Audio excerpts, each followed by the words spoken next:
Leonardo da Vinci. Su solo nombre trae a la memoria pinturas inmortales que han quedado grabadas en el recuerdo de toda una humanidad. Además de pintor, también fue anatomista, arquitecto, paleontólogo, artista, botánico, científico, escultor, ingeniero, inventor, músico, poeta, urbanista, escritor y sobre todo, filósofo.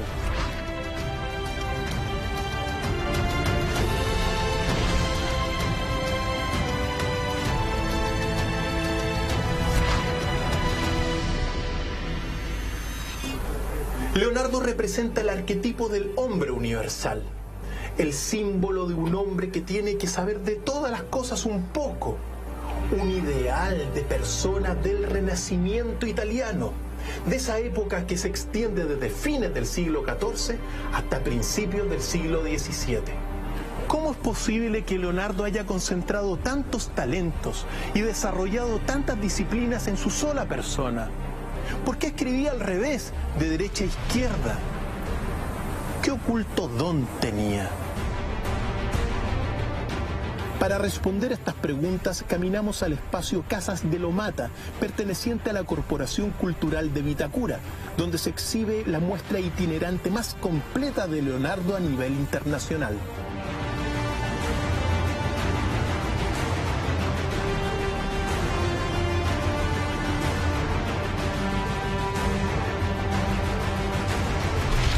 Como ingeniero e inventor, Leonardo desarrolló un sinnúmero de ideas muy adelantadas para su tiempo, como el helicóptero, el submarino, el tanque, incluso el primer robot.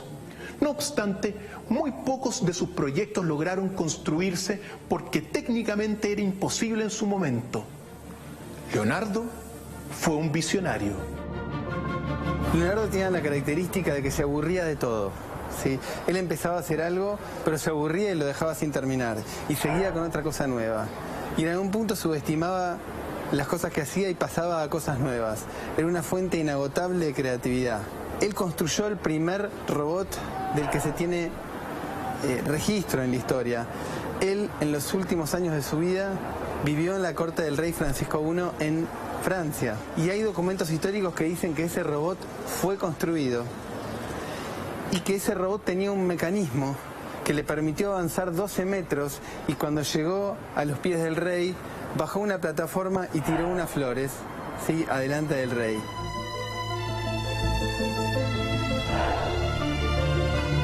Pero, ¿cómo llegó a tener semejantes visiones? ¿Esconde en sus obras mensajes secretos? ¿Cómo logró desarrollar sus estudios de anatomía? A Leonardo siempre le llamó muchísimo la atención la figura humana. Y se cuenta, se dice, que él estaba muy cercano a la iglesia para poder realizar estos estudios. De hecho, por eso se justifica, por ejemplo, la pintura abajo de la Última Cena. Estaba muy cercano a los papas y a los religiosos, porque así lo podían autorizar a realizar estos estudios en el Vaticano, en la parte de abajo, que mantenía la temperatura ideal como para trabajar en ello.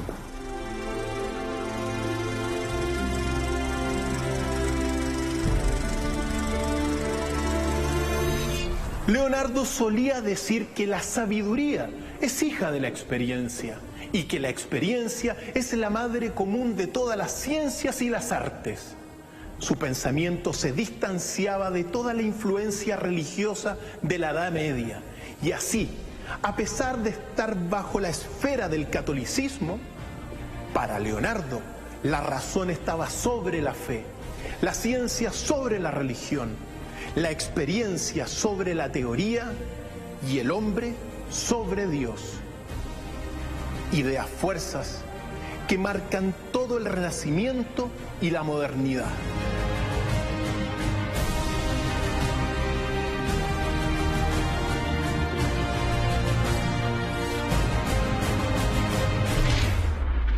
Leonardo escribió en sus manuscritos: si Dios existe, le voy a pedir cuentas de lo absurdo de la vida, del dolor, de la muerte, de haber dado a unos la razón y a otros la estupidez, y de tantas otras cosas.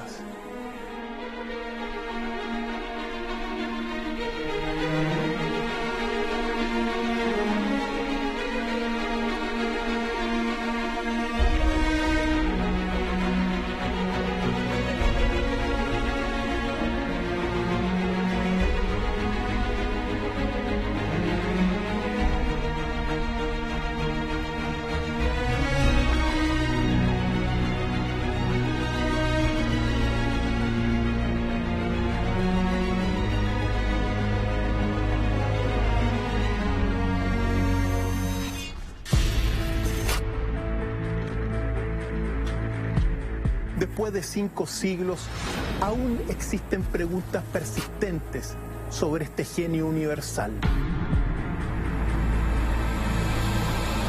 ¿Pertenecía Leonardo da Vinci a la sociedad secreta conocida como el Priorato de Sion? ¿Creía Leonardo en la lejana diosa Mitra de la India? ¿Escondía en sus obras mensajes ocultos en códigos invisibles a simple vista?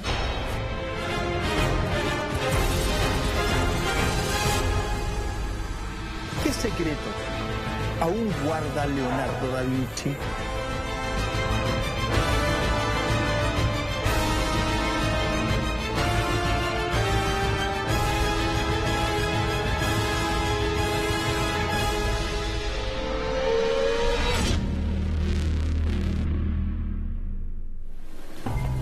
Arquetipo y símbolo del hombre renacentista, un genio universal. Doc, qué lujo poder hablar de Leonardo, el gran Leonardo, esta noche de Mentiras Verdaderas. Así es, un polímata, pero antes de partir tenemos un pequeño obsequio para los colegios, un concurso vamos a hacer, Ignacio. Ah, buenísimo, Doc. Porque tenemos más de 40 entradas para un curso de algún colegio, entonces Para ir a la exposición de Leonardo. Efectivamente, para ir a la exposición de Leonardo, que está en Casas de Lomata, en la municipalidad de Vitacura, pero tienen que poner en el hashtag DrFileMD, quiero ver a Leonardo, colegio y curso, y bueno, el curso que más tuitee, le vamos a obsequiar, bueno, las entradas que sean necesarias. Qué mejor forma de capear clase que ir a la exposición de Leonardo, qué nutritivo. Fantástico. Doc, arranquemos con lo fundamental, ¿no? Porque me parece imprescindible para llegar a los grandes inventos, a los grandes secretos de Leonardo, definir quién fue el personaje, un poco resumir la vida de Da Vinci. Leonardo, en primer lugar, fue un polímata. Polímata es decir, que desarrolló muchas disciplinas en su momento dado, como lo habíamos señalado. Eso es para partir. Representa al hombre universal, el hombre del Renacimiento, que tiene que saber de todo un poco. Fiel reflejo de su época, es decir, en aquel entonces el hombre era necesario que estudiara y se adiestrara en distintas disciplinas. Así es. Algunos detalles de su vida, por ejemplo, él fue un hijo ilegítimo de su padre, que se llamaba Piero y que era un florentino muy bien ubicado en ese tiempo, un notario, también canciller, representante de todo lo que es Florencia, con una mujer que se llamaba Caterina y que era una humilde campesina, probablemente quizá haya sido esclava del Medio Oriente. Por lo tanto, él es el hijo ilegítimo de esta unión, pero es educado en la casa del padre como si fuese un hijo legítimo. Después tuvo 10 hermanos menores y 2 hermanas menores más de su padre con otra mujer. Leonardo tuvo también, para ir dándonos cuenta cómo va aprendiendo estas cosas, porque su abuela paterna, que se llamaba Lucía, que era ceramista, fue la que lo introdujo inicialmente en todo lo que es, bueno, el arte y todas estas cosas que va a ir desarrollando. Así que, mira, la influencia de la abuela fue fundamental. Y desde pequeño, en los primeros 5 años, cuando le enseñan a escribir, hay un elemento clave, porque él aprende lo que se llama la escritura especular o escritura invertida, que es escribir al revés. Como era zurdo, y si es que el zurdo escribe de derecha, o sea, de izquierda a derecha, va a ir muchas veces manchando con su palma la tinta y el papel.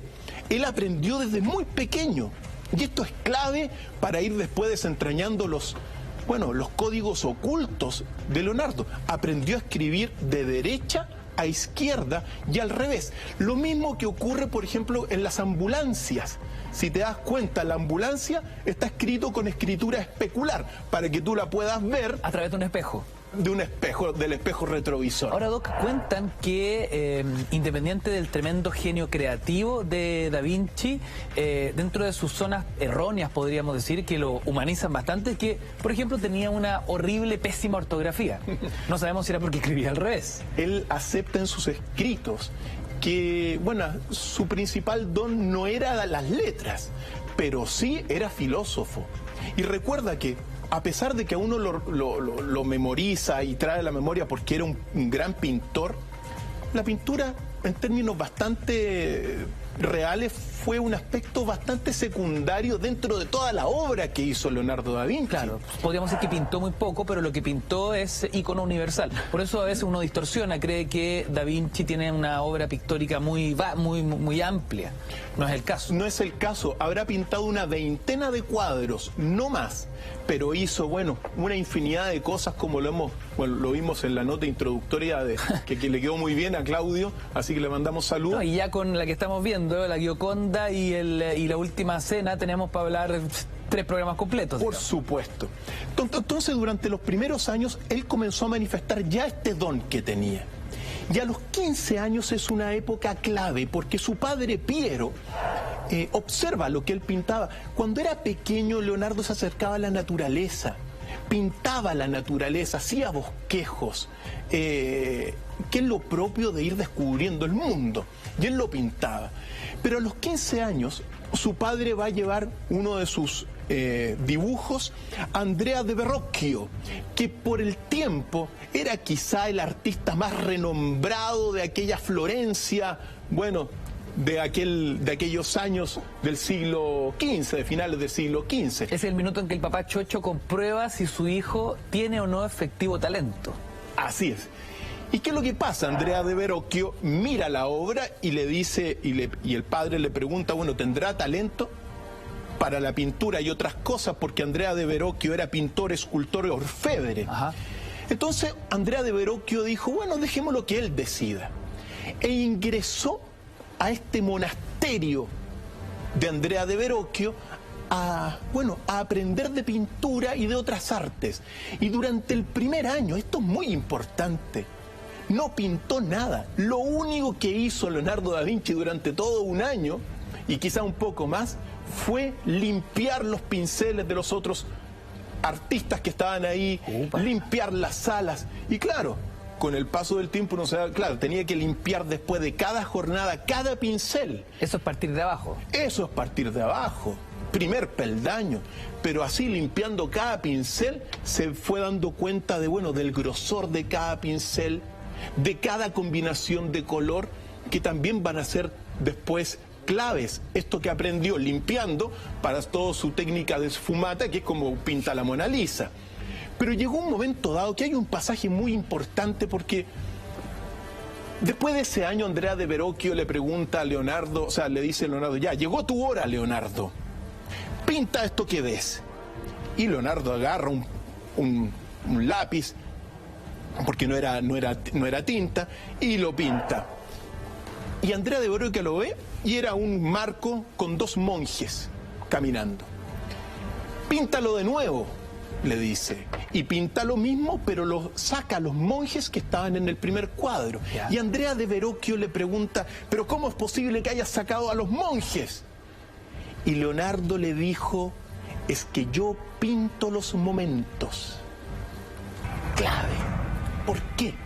Porque de alguna forma va a ser el precursor filosófico de todo lo que va a ser la fotografía después. Es decir, él pinta el momento. Un instante. Un instante. Una toma. Una toma. Evidentemente, inmediatamente es reconocido, porque en el 1472, al poco tiempo después de estar con Verrocchio lo educa, pero también lo educa y le enseña no solamente pintura. Con Verrocchio aprendió química, aprendió metalurgia, trabajos del cuero, con la lana, con las cuerdas, aprendió carpintería también, aprendió dibujo e incluso todo lo que son los cálculos algorítmicos. Entonces con Verrocchio ya se va perfilando todo este hombre del Renacimiento, el hombre universal, con tal de que en 1472 ingresó al Libro Rojo, es decir, al reconocimiento por parte de Florencia de que él era un pintor, un artista, porque ese Libro Rojo también tenía aquellos que eran reconocidos como médicos y pintores. Era reconocido. Y ahí comienza su carrera. Doc, un paréntesis, nos movemos de Florencia y vamos a Roma, al Vaticano, a la Capilla Sixtina, porque cuando uno entiende la relevancia de un Leonardo da Vinci y como ideal renacentista, da la sensación que con el único que uno podría compararlo es con Miguel Ángel. Efectivamente, bueno, él después estudia con Ludovico, o sea, él tiene de mecenas a Ludovico Sforza. Anteriormente había tenido de mecenas a través del mismo Verrocchio a Lorenzo de Médicis, pero llega, después de estar ahí en Florencia, Milán, llega a Roma. Y en Roma trabaja para León X, que fíjate tú que es el papa que excomulgó a Martín Lutero. El papa encargado de alguna forma, el papa encargado de vender las indulgencias. Así que imagínate el escenario. En Roma conoció no solamente a Miguel Ángel, sino que también a Rafael Sanzio y a Zagallo, que era un español. Imagínate la comunión de grandes artistas. Pero ¿qué es lo que sucedió? El mayor dolor de Leonardo fue que el Papa León X no le dio grandes trabajos. En consecuencia se tuvo que dedicar a la hidráulica. Y el mayor dolor en este sentido fue cuando el Papa le otorga pintar la Capilla Sixtina, donde estuviste tú, precisamente a Miguel Ángel. Ese fue el dolor quizá más grande de Leonardo da Vinci. ¿Por qué? Porque tenía los mismos dones prácticamente los mismos dones de la pintura que Miguel Ángel. E incluso Leonardo da Vinci siempre él se vestía pulcramente, siempre tenía que estar muy elegante, tenía que estar bien cuidado. Y Miguel Ángel era bastante más al lote, entonces no podía comprender esto. Por eso llegó a decir en su momento dado: los Medici me han creado, los Medici me han destruido. Porque los Medici financiaron a Verrocchio y ahora trabajando para León X. También estaba el León X era el Papa Medici. Increíble. Entonces, o sea, ya vemos a un Leonardo cargando con fuertes frustraciones. Por supuesto. En consecuencia, se fue a trabajar, llamado también por Francisco I, rey de Francia. Deja el Vaticano, se va a Francia, trabaja con él, y lo primero que le pide Francisco I era que le construyera un león mecánico. En consecuencia, estamos hablando de que Leonardo da Vinci construyó de alguna forma el primer robot de la historia. Imágenes que veíamos en la nota. Ahí está. Y aquí estamos. Este es precisamente el único, ojo, de todos los inventos que realizó, el único invento que según consta se construyó en su momento fue este león que estamos viendo acá, y que esta es una réplica para el rey Francisco I de Francia. El único que se construye en su tiempo, y que lo que buscaba era que este león se moviera. Aparentemente se movió 10 metros, se abrió una compuerta y dejó caer una flor de lis, que es el símbolo de la monarquía francesa. Así que este es el primer invento. ¿Por qué? Porque estamos hablando de un Leonardo visionario. Un Leonardo que en el llamado Código Atlantis, de 1119 hojas, y que fue escrito entre 1478 y el año de su muerte, dejó plasmado todos estos inventos que estamos viendo, como el león mecánico, que es el primer robot de la historia, Ignacio. Pero no fue el único de estos grandes inventos que vamos a ir conociendo, sino que también él fue el precursor, de alguna forma, y así se le reconoce, de los helicópteros, porque él desarrolló también en su momento dado fíjate tú, antes de pasar al helicóptero, este león tiene unas poleas, claro, un engranaje que permite moverse las 4 patas, como vemos, y que, bueno, el original se abría una compuerta. Muy hermosas estas imágenes. Doc, me llama mucho la atención este invento de Da Vinci porque, claro, en un 2016 uno dice, bueno, esto podría parecer un juguete para niños, pero en aquella época lo que estaba haciendo Da Vinci era un avance de siglos. O sea, era un nivel de visión hacia futuro, como si estuviésemos frente a un personaje de ciencia ficción. Yo no sé si existe un símil hoy de esta idea de Da Vinci hace ya tantos años, ¿no? Ignacio, piensa tú que también Leonardo da Vinci es contemporáneo de Copérnico. O sea, estamos en un siglo XV, siglo XVI, de un cambio de mentalidad. Es similar a lo que pasa hoy día. Nosotros estamos en una era parecida es una era precopernicana de alguna forma, porque la visión que nos viene para el futuro va a cambiar totalmente lo que se viene en los siglos pasados. Hoy día hacer un paralelo, mira, se me va porque fueron tantos inventos y sobre todo se me va porque hoy día no hay, digamos, lo que viene es el hombre universal nuevamente, pero hoy día los últimos siglos han sido siglos de especialización. Entonces está el especialista en una cosa, el especialista en otra cosa, pero que no tiene la capacidad de Leonardo de ser experto en muchas disciplinas. Para el futuro, lo que viene es eso, pero hoy día el mundo se ha de alguna forma especializado, así que encontrar un Leonardo hoy día... Doc, ¿y un león robot en la actualidad? ¿Existe algo similar a lo que siglos atrás ideó Da Vinci? Por supuesto, están, por ejemplo, los Wildcat. Obviamente, con el paso del tiempo hoy día hay muchísimos robots. Hoy día estamos prácticamente en una especie de revolución de la robótica.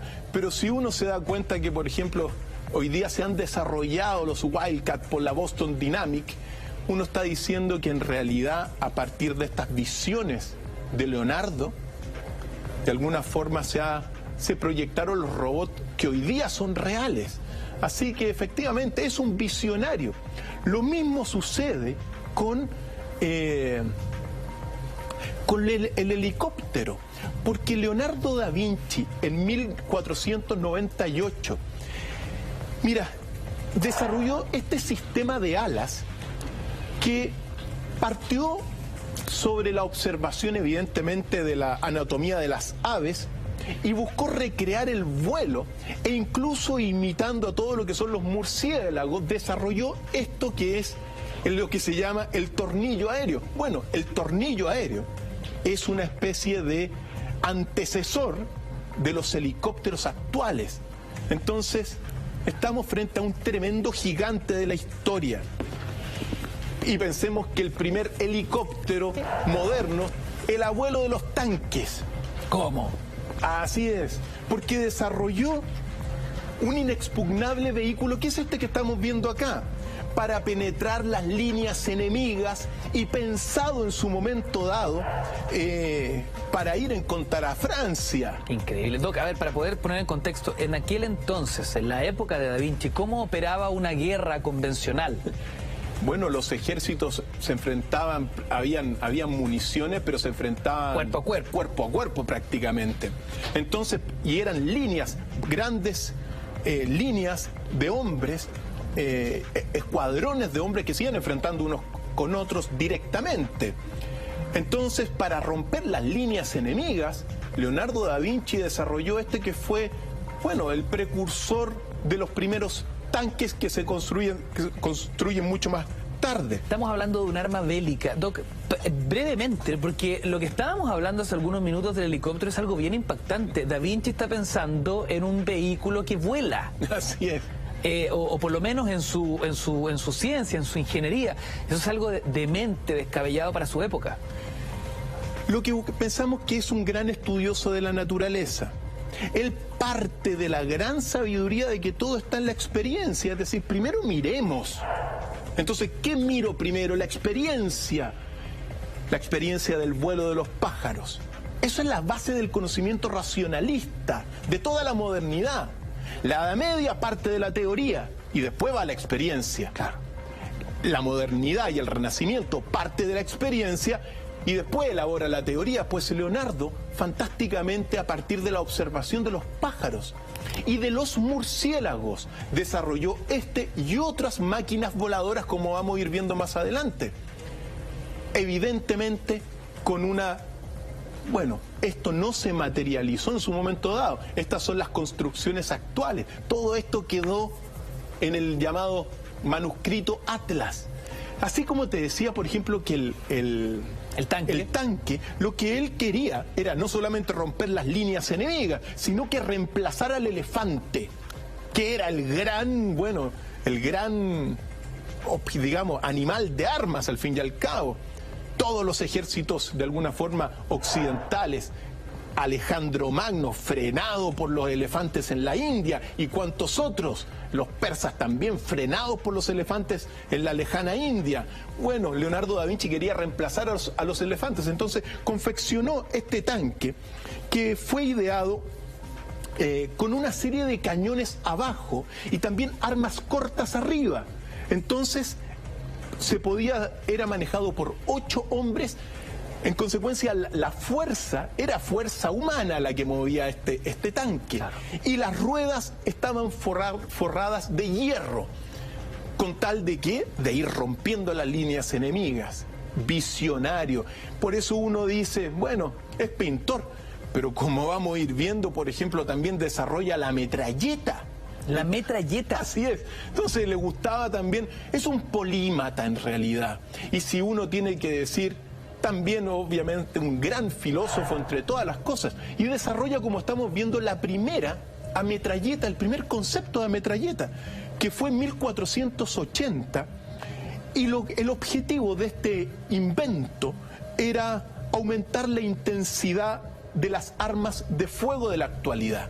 Entonces, a partir de un golpe de pólvora, esta metralleta podría sacar varias balas, bueno, con el objetivo de ir, la guerra, matar gente y otras cosas tantas. Claro, pues, así, porque hoy entendemos por un solo balazo, Leonardo ya lo piensa como un balazo múltiple. Lo que hace la metralleta, lo que hace Leonardo es inventar algo que el hombre en su carrera bélica viene a concretar muchos siglos después. Muchos siglos después. Mira, se habla que incluso en 1884 aparece la primera, los primeros indicios de esta arma. 1800, o sea, mitad del siglo XIX. Entonces, otro visionario. Pero ojo, esto lo hacía pensando también en los reyes al que él servía, en los grandes. Él se codió con todos los grandes monarcas, al menos de su tiempo, y de estos países donde estuvo. Así es también como desarrolló, así como vemos esto, el paracaídas. Porque hizo un prototipo de paracaídas, que es el que estamos viendo acá, con una estructura piramidal. Y si todo esto es así, el paracaídas medía 7 metros de alto, con una estructura, digamos, cuadrada. Es decir, lo que hacía Leonardo, al menos con este invento, fue estudiar la regulación de la caída de los cuerpos y al mismo tiempo el frenado para que el aterrizaje sea un poco más suave. Increíble, Doc. Y aquí está. Lo extraordinario es que, en muchas universidades muchos de estos inventos se han replicado y en consecuencia lo han construido y han demostrado que servían. Es decir, que si se hubiesen construido en su momento dado, hubiesen servido, pero ¿quién volaba en ese entonces? Claro, fue tan adelantado Da Vinci que en aquel entonces todos sus bosquejos en torno a estos inventos eran incomprensibles. Incomprensibles. Hay un antecesor, en todo caso, en todo lo que son máquinas voladoras, porque esto es paracaídas. Hay un árabe que se llama Arman Firman, que fue el primero en el año 850 en Córdoba, España, que fue el primero que hizo como una especie de planeador que se tiró de un edificio y casi se mató. Eso también, esos aparatos voladores también los va a desarrollar posteriormente Leonardo da Vinci. Leonardo da Vinci va recopilando, es una persona que va estudiando y recopilando la información de su tiempo. Y estamos en tiempos de una gran síntesis. En realidad la síntesis racionalista, la síntesis nominalista o racionalista que da origen al Renacimiento y la modernidad, data de mediados del siglo XIV. Es decir, de 1350 con la peste negra. Ahí comienza el verdadero renacimiento, que se va a extender durante más de 200 años y que va a dar paso a la modernidad. Y claro, Leonardo, pensemos que estamos hablando siglo XIV, ya para el tiempo de Leonardo va a recopilar toda esta información de su tiempo, es decir, la experiencia. El conocimiento verdadero para Leonardo es el que tú tocas con tus sentidos, no el que te cuentan. Empírico, tangible. El empírico tangible que marca la modernidad. Doc pregunta, ¿qué avances logró Leonardo en torno a lo que hoy conocemos como medios de transporte, por ejemplo? Mira, tenemos un detalle que es muy controvertido, que es la bicicleta de Leonardo. ¿La bicicleta? Sí, pero hemos traído la bicicleta de Leonardo. Esa es la de Da Vinci. Sí, pero solamente para decir que en realidad, según los estudios del doctor Hans Hermann Lessing, este fue un fraude ¿ya? de unos monjes del convento de Grottaferrata, cerca de Roma, que estaban restaurando los manuscritos de Leonardo da Vinci, particularmente el Codex Atlantis, y a estos monjes se les ocurrió superponer una bicicleta. Entonces, si todo esto es así, en realidad Leonardo al menos no proyectó una bicicleta, sino que esto es producto de un fraude de estos monjes del convento de Grottaferrata. A ver, pero para entender, el manuscrito es de Da Vinci, ¿no? Él sí.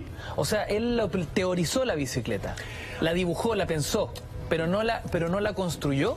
No, lo que estamos sosteniendo, según al menos esta investigación, es que estos monjes, digamos, ellos fueron los que dibujaron la bicicleta de Leonardo y la calcaron encima de un manuscrito de ellos Leonardo.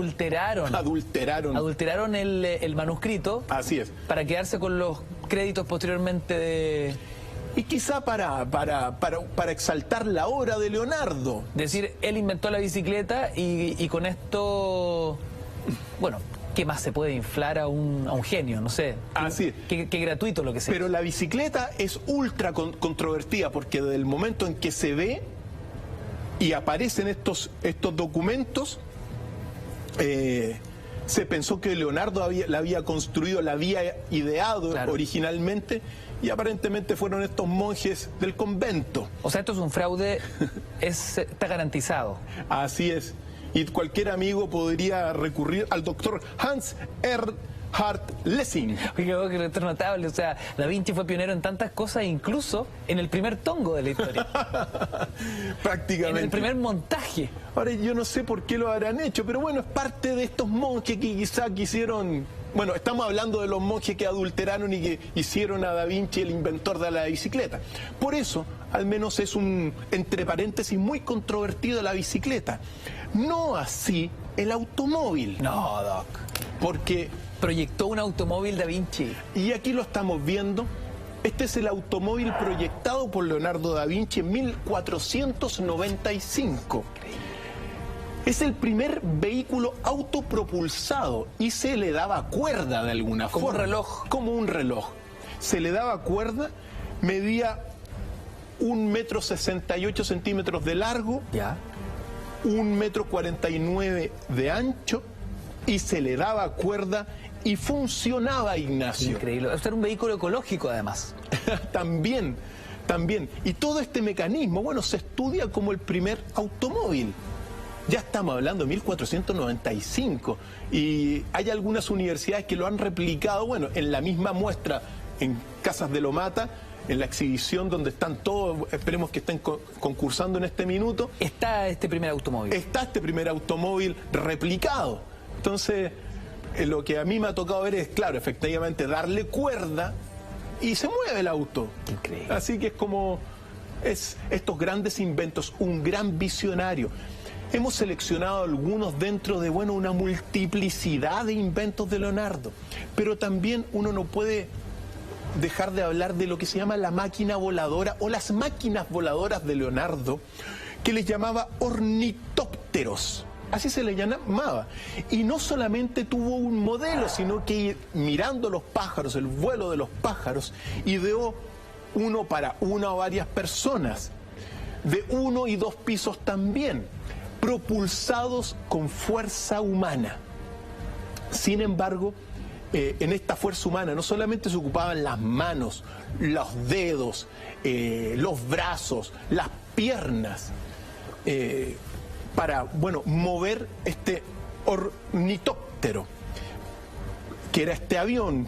Sin embargo, Leonardo da Vinci llegó a la conclusión que no se podían volar los ornitópteros en su momento dado, debido a que la fuerza humana no iba a lograr el impulso necesario para dejar atrás la inercia de las mismas alas y de todo el peso humano. Entonces, él mismo llegó a la conclusión de que esto, difícil, Ignacio, muy difícil. Doc, hay algo que siempre me ha llamado la atención y es la obsesión de Leonardo por el cuerpo humano, por el estudio del cuerpo humano. Los avances que logra Da Vinci en torno a la anatomía da la impresión que son tremendos.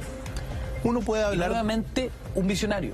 Un visionario y quizá el primer gran investigador, anatomista y en este sentido científico, bueno, de toda la modernidad. Uno tiene que recordar al hombre de Vitruvio, pero también tiene que recordar todo lo que fue realmente, todos sus cuadros, los cuadros de Leonardo da Vinci respecto de, todo el cuerpo humano. Y aquí, ¿cómo logró? La pregunta del millón es ¿cómo logró hacer estos dibujos? Y lo que uno afortunadamente sabe es que aparentemente la iglesia le facilitaba los cuerpos. Así al menos diseccionó Leonardo da Vinci más de 30 cuerpos. Opa. Y los fue dibujando y escribiendo en estos dibujos de anatomía. Hay 240 dibujos de anatomía y más de 13.000 palabras escritas en forma especular, es decir, de la izquierda a la derecha, que te van describiendo el cuerpo humano. ¿Por qué esto es relevante también recordarlo? Porque Leonardo da Vinci marca el hombre que va a ser el hombre del Renacimiento, pero en la Edad Media el cuerpo humano, o más bien dicho, las facultades de medicina de toda la Edad Media, estaban muy poco desarrolladas. ¿Por qué? Porque como el cuerpo humano era creación divina, no había que hacerle nada. No hay que meterse. No había que meterse, no se le diseccionaba. Pero con esta síntesis del siglo XIV que te decía, y el inicio de la modernidad y el Renacimiento, claro, el cuerpo humano pierde sacralidad, pierde todo esto y en consecuencia comienza a ser investigado, porque para saber qué hay adentro, tengo que verlo con mi experiencia. Exacto. Así de simple. Hay que hacer la autopsia. Hay que hacer la autopsia. Y en consecuencia Leonardo fue, en este sentido, un gran observador científico, un anatomista clave para todo el resto de la modernidad. Son bien increíbles las imágenes que estábamos viendo, que esos dibujos de Leonardo donde sale un bebé en el vientre materno. Eso es una especie de ecografía. Es una pintura, pero digamos, es perfecta la pintura que hace Leonardo respecto del cuerpo humano. Una ecografía en 3D. Por supuesto. Ahora, a partir de estos estudios de anatomía y a partir de su inquietud y estudios también del arquitecto romano que se llamaba Vitruvio, Leonardo da Vinci pintó, quizá después de La Última Cena, la Mona Lisa, quizá su cuadro más icónico, o su dibujo en este caso más icónico, que es el hombre de Vitruvio. El hombre de Vitruvio, mira, Vitruvio fue un arquitecto que murió el 15 a.C., romano, y que fue el primer arquitecto que estudió las proporciones áureas o divinas del cuerpo humano. A partir de esto y de sus estudios de anatomía, Leonardo da Vinci dibuja esta imagen, que es una imagen fundamental para todo lo que es, bueno, la visión del hombre de la modernidad. Porque recordemos, la Edad Media, en el centro de todo está Dios, pero durante la modernidad el hombre es el centro de todo, y particularmente el hombre de Vitruvio, que tienen cánones y que Leonardo confirma y descubre cánones áureos o divinos en el ser humano. Por ejemplo, es bueno señalarlo, que las proporciones humanas, por ejemplo, 4 dedos son una palma, lo va observando él. El rostro, es decir, desde la barbilla hasta la punta, hasta aquí, hasta donde comienza el cabello, es una 10ª parte del cuerpo. Una 6ª parte del cuerpo va desde acá hasta el esternón, hasta acá. Entonces comienza a descubrir una serie de proporciones divinas. El ombligo es el centro del cuerpo, mientras el centro del cuerpo completo, mientras que el inicio de los genitales es, en este sentido, la mitad del cuerpo. Una cosa es el centro del cuerpo y otra cosa es la mitad del cuerpo. 4 dedos hacen una palma, 4 palmas hacen un pie, y así sucesivamente va descubriendo lo que se llama la proporción divina con la cual estamos construidos nosotros, Ignacio. Increíble. Y a partir de este descubrimiento, que después va a ser ratificado, porque hoy día ya sabemos que estamos construidos de una forma áurea, que hay una proporción divina y también, bueno, confeccionada y observada en lo que se llaman los números de Fibonacci. La naturaleza está construida con una proporción áurea. A partir de esto, Leonardo da Vinci va a descubrir todo lo que es la llamada, a partir del hombre de Vitruvio estoy hablando, lo que es la cuadratura del círculo. Y la cuadratura del círculo es su ámbito alquímico, porque él también desarrolló la alquimia. Y en palabras bastante sencillas, el ser humano, en este sentido, se combinan 2 cosas. El círculo en uno, que representa el espíritu universal, y el cuadrado, que representa la tierra. Y el alma humana, para Leonardo, es la piedra filosofal. Es decir, el alma es aquella elemento que va a unir al espíritu en forma circular, divino, espiritual, y a la materia, que está simbolizada por el cuadrado. Esto es clave, porque Leonardo da Vinci, a partir del hombre de Vitruvio y de esta observación, los que van a seguir como, bueno, muchos otros neoplatonistas, van a poner durante la modernidad al hombre en el centro del universo. El hombre es el que une el espíritu divino con la materia a través de su alma, que es su piedra filosofal. Y recordemos que la alquimia es eso. La alquimia es, de alguna forma, cambiar los metales más groseros por oro. Bueno, ¿qué es lo que va a cambiar los conceptos más groseros por el espíritu? El alma humana. Todo eso, en palabras bastante sencillas, es lo que uno puede extraer del hombre de Vitruvio. Y en este sentido, el hombre, los templos y el cosmos son vistos idénticos. El hombre pasa a ser un modelo en la construcción de muchos templos, pero al mismo tiempo está reflejando el cosmos. Entonces, fantástico lo que descubre Leonardo.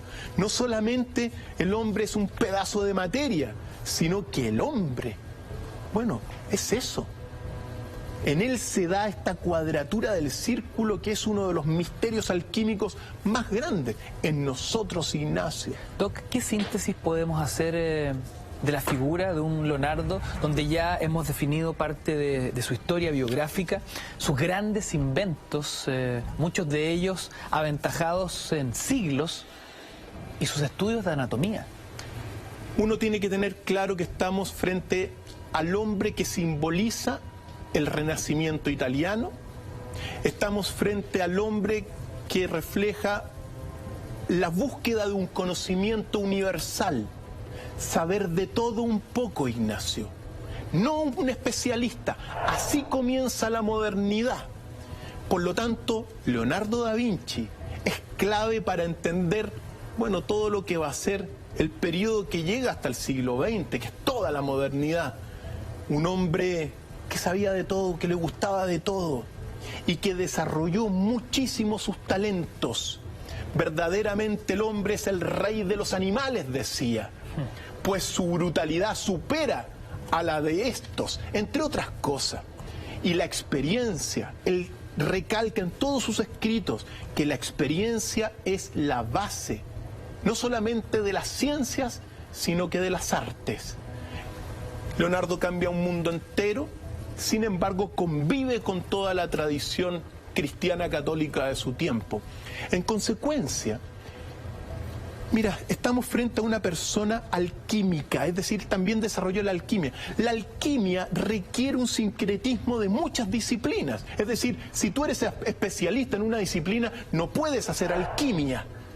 La persona que hace alquimia tiene que saber de muchas disciplinas al mismo tiempo. En consecuencia, ¿por qué digo esto? Porque Leonardo tenía un conocimiento tan profundo, pero estaba en un ambiente, bueno, restrictivo también por el catolicismo de su tiempo, a pesar de que estaba este movimiento iniciándose la modernidad, pero igual las influencias católicas de su tiempo e inquisitivas estaban ahí. Entonces Leonardo, aquí entramos en los ocultos misterios de Leonardo. Hemos visto sus luces, conozcamos las sombras. Las sombras, Ignacio, tienen que ver con que él, debido a su conocimiento interno, a su sabiduría, en realidad comenzó a dejar mensajes encriptados, ocultos a simple vista, que después de muchos siglos lo hemos comenzado a desentrañar, poco a poco, mensajes secretos de Leonardo. Y eso, mira, a partir de esto uno puede decir que hay algunos cuadros que son muy claves, que uno puede ir estudiando, bueno, este mensaje oculto, distinto, este mensaje mágico de Leonardo da Vinci. ¿Por qué? Porque si nosotros vemos este cuadro, Leonardo desarrolló la escritura especular desde los 5 años, pero también la simetría de las formas. En consecuencia, cuando se comienzan a hacer estos experimentos, es decir, tomando el retrato de Leonardo, invirtiéndolo y superponiéndolo, comienzan a aparecer unas extrañas formas. Por ejemplo, en este... ¡Qué miedo, Doc! Es perfecto. Es perfecto, pero te da, al hacer esta superposición, este retrato de 1513, te da otra imagen. Claro. Entonces, estos es lo que para muchos estudiosos del mensaje oculto de Leonardo son los pequeños mensajes que va dejando Leonardo, digamos, escondidos y que en realidad no se podían decir públicamente. ¿Por qué? Por la situación en la cual se vivía. Doc, ¿a quién le deja esos mensajes Da Vinci? ¿Quién era el receptor de estos ocultos mensajes? Él murió sin heredero y se lo dejó a su ayudante. Tan pronto su ayudante murió, lo tomaron los hijos de los ayudantes y muchos de estos, se perdieron durante siglos, hasta el siglo XIX, que se volvieron a encontrar estos códices, el códice Atlantis y otras tantas cosas. Entonces, fijémonos bien, porque a través de estos uno tiene que decir que la simetría de Leonardo, estamos hablando de un pintor perfecto.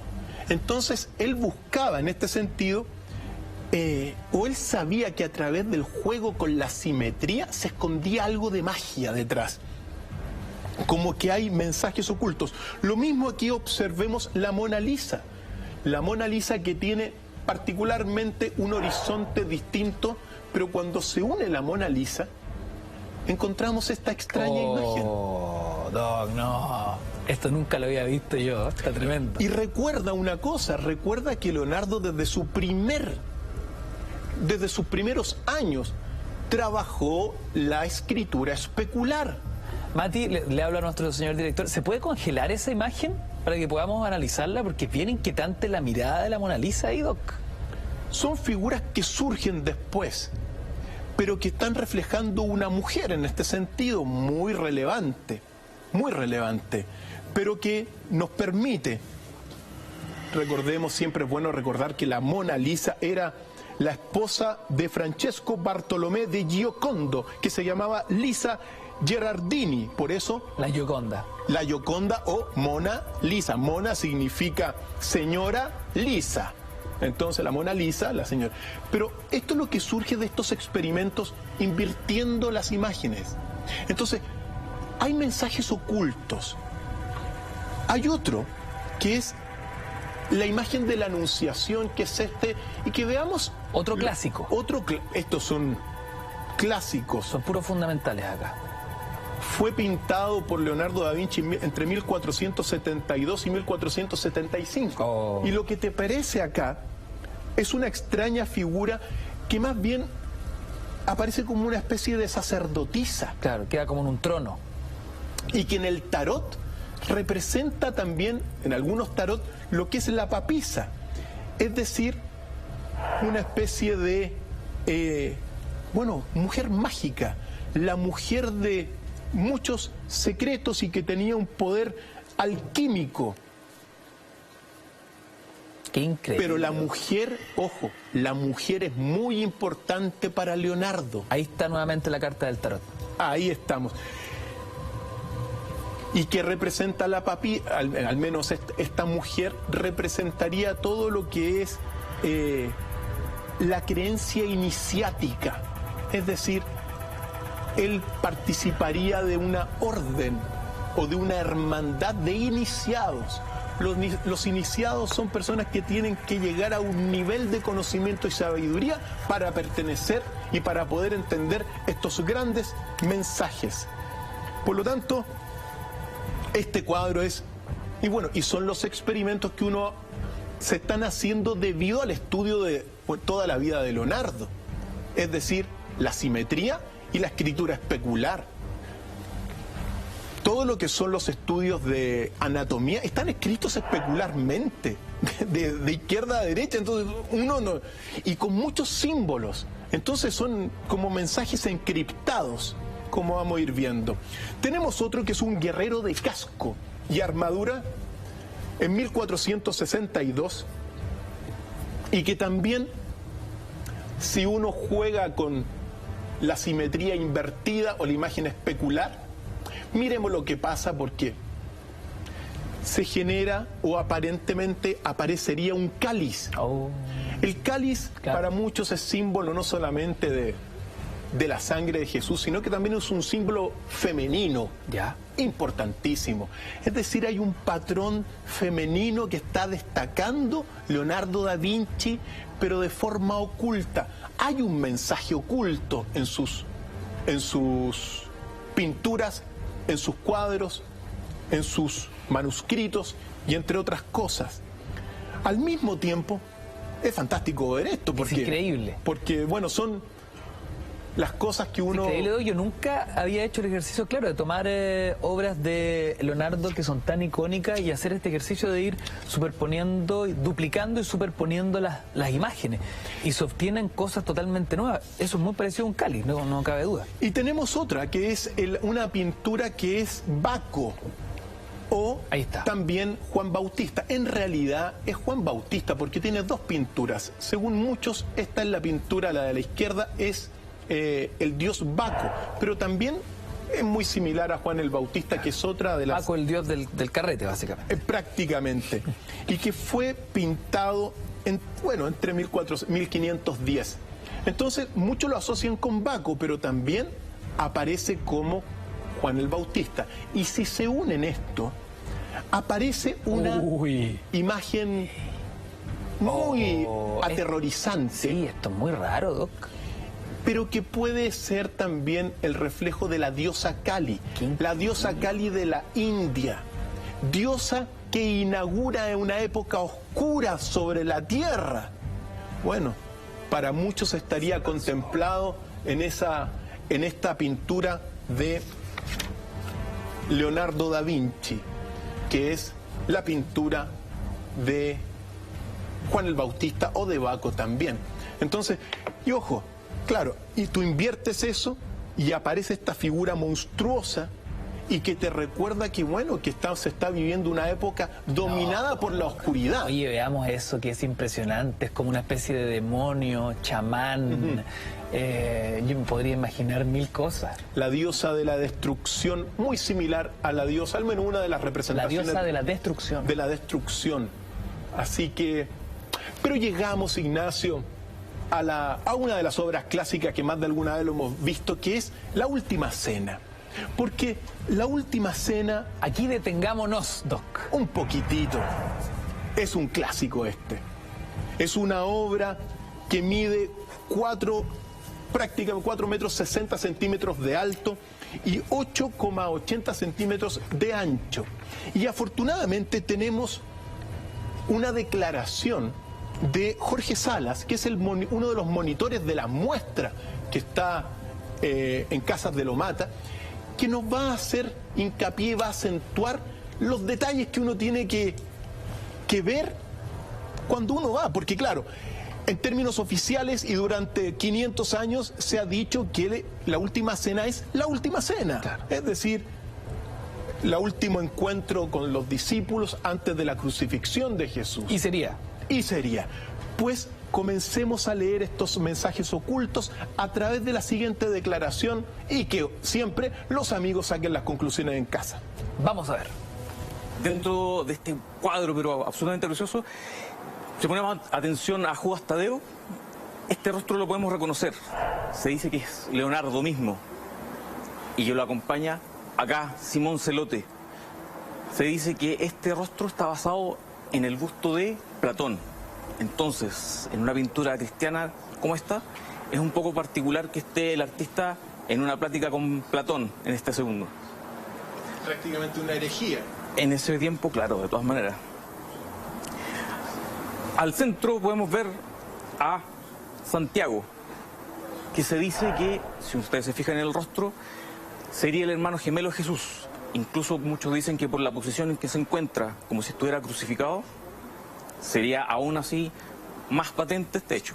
Lo que también se comenta mucho en las películas, en los libros, que el apóstol Juan sería realmente María Magdalena. Incluso también hay un juego que dice que comparten la forma y comparten los colores. Los colores de Jesús son el rojo y el azul y pasan a los colores más femeninos, que serían el rosado y el celeste.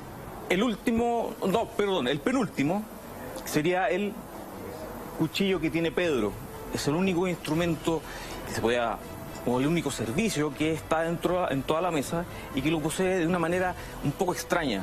Recordamos que Leonardo era un anatomista avesado, se preocupaba mucho de la figura humana, entonces que lo sostuviera de esa manera un poco extraña, sobre todo inclinado hacia adelante, resulta un poco particular para una persona que se preocupaba tanto sobre la figura humana. Y el último dato que les puedo dar, que eso lo podemos ver en toda la pintura, es: se acostumbraba en esa época a los santos dibujarles una aureola. Y en estas pinturas no se puede apreciar absolutamente ninguna, siendo que son los santos fundadores de la Iglesia.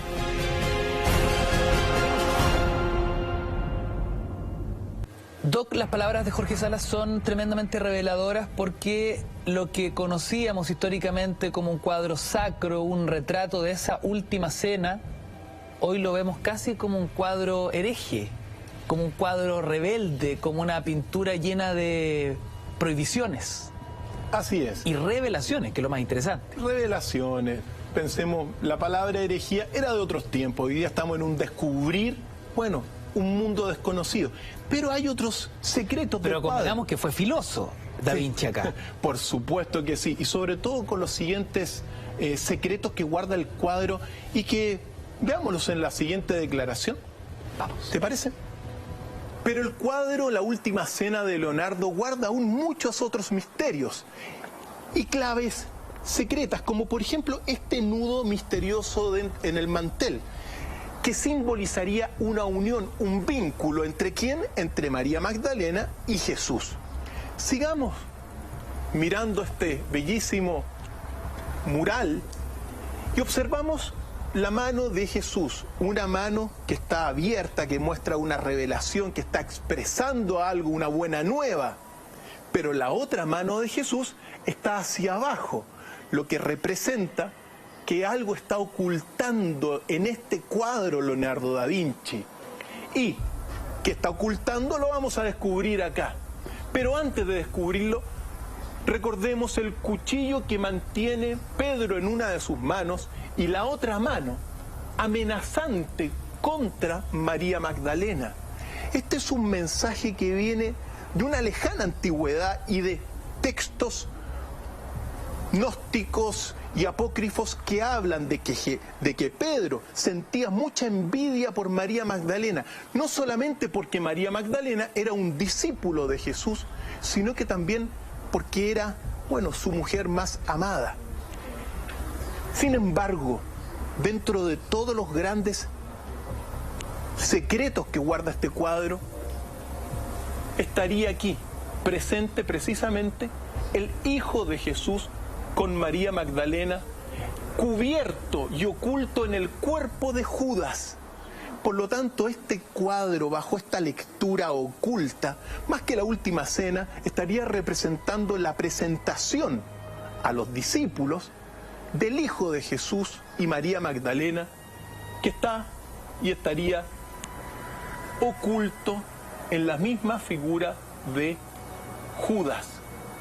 También decir que tanto María Magdalena como Judas, bajo esta interpretación, serían quizá los discípulos más predilectos de Jesús. Impresionante, un cuadro que esconde otro cuadro. Seguimos revelando los secretos tras la gran figura del Renacimiento, Leonardo da Vinci, pero antes, un breve alto. Seguimos junto a Dr. File, aprovecha de comentar y participar en nuestras redes sociales, que ya volvemos.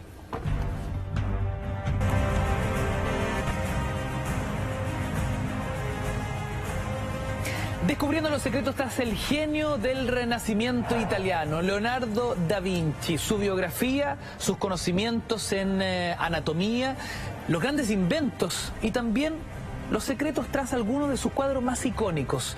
Estábamos revisando La Última Cena, pero antes, Doc, queremos recordar que tenemos un concurso en nuestra cuenta Twitter, @mentiras_la_red, con el hashtag DrFileMB. Simplemente tienes que poner Quiero ver a Leonardo para la exposición ahí en Casas Lomata, ¿no? Exposición que fue a reportear el Doc y es un espacio único y muy completo para entender los grandes avances científicos, los grandes inventos de Da Vinci. Recordemos, quiero ver a Leonardo, nombre del colegio y curso, y el curso que más tuitee eso se lleva nuestro regalo con mucho cariño. De Mentiras Verdaderas para el curso y el colegio que haga eso. Un tour guiado para la exposición. Así es. Doc, volvemos rápidamente para quienes se suman a la sintonía a esta discusión que quizás es una de las más polémicas, ¿no? Un cuadro tras otro cuadro.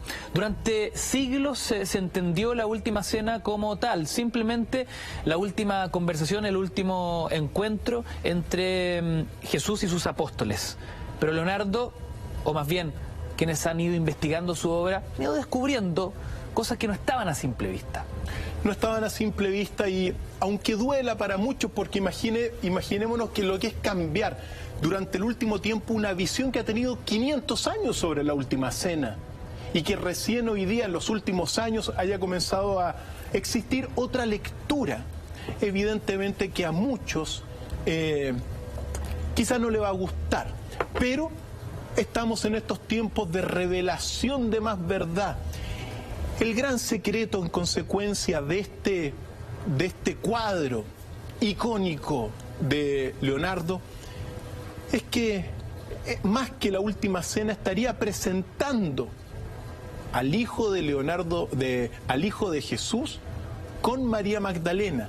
Es decir, lo que hay detrás de Leonardo, hay un gran misterio. Sería una imagen prohibida por la Iglesia, evidentemente.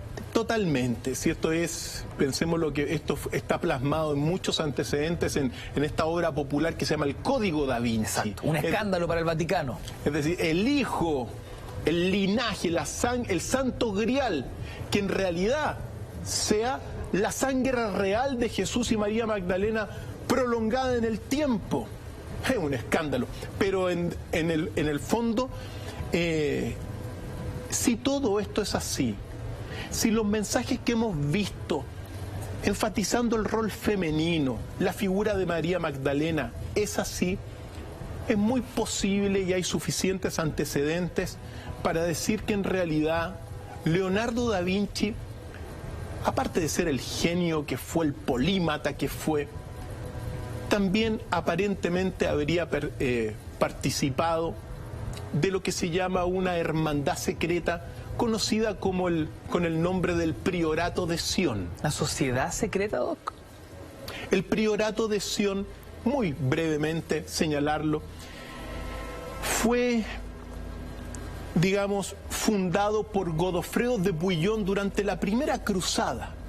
Pero Godofredo de Bouillon, heredero de toda la casa merovingia de Francia, habría sido quizá el último heredero del linaje de Jesús en Europa. Es decir, María Magdalena habría dejado su sangre real en Inglaterra, después en Francia, y Godofredo de Bouillon habría sido el último que en el 1099 funda el Priorato de Sion con el objetivo de guardar este mensaje secreto que en realidad la sangre real de Jesús llegó hasta la misma Europa después de muerto. Increíble. Por lo tanto, estamos frente a grandes secretos que evidentemente los ponemos en la mesa para que muchas personas saquen sus conclusiones. Hay una pregunta final. Doc, sí, es relevante teniendo todo esto sobre la mesa, ¿no? Desde la biografía hasta las potenciales sociedades secretas a las que pertenece Leonardo. ¿Cuál sería su importancia hoy, no? ¿Cuál sería la relevancia histórica de un visionario, de un hombre de múltiples habilidades y conocimientos en el quehacer actual? ¿Por qué Leonardo es importante hoy día? ¿Por qué me hace esas preguntas tan buenas, Ignacio? ¿Por qué Leonardo hoy es vital? Porque durante los últimos 200, 250 años, lo que ha primado en todo el mundo occidental y en el mundo en general es la especialización de los conocimientos. Es decir, el siglo XX, el siglo XIX son siglos de especialización, de un hombre preocupado de una disciplina y no tiene idea de lo otro. Pues ¿por qué Leonardo hoy día es importante? Porque a partir del año 2002 estamos inaugurando una nueva época de conciencia global, Ignacio. Y en esta época de conciencia global, de estar interconectado con la web, con los dispositivos electrónicos, lo que viene dentro de esta conciencia global, o para desarrollar la conciencia global, no es necesario solamente una disciplina. Es decir, para desarrollar esto que viene, necesitas saber de varias cosas al mismo tiempo. Por eso Leonardo es importante desde hoy día para el futuro, porque necesitamos hombres universales, hombres de un nuevo renacimiento, hombres que tengamos conciencia global. Y para tener conciencia global, un buen ejemplo es el polímata de Leonardo da Vinci, que supo de muchas disciplinas y no solamente de una. Solamente para concluir, mira lo que dijo Leonardo al final: he ofendido a Dios y a la humanidad porque mi trabajo no tuvo la calidad que debía haber tenido. ¡Wow! Así hablaba Leonardo.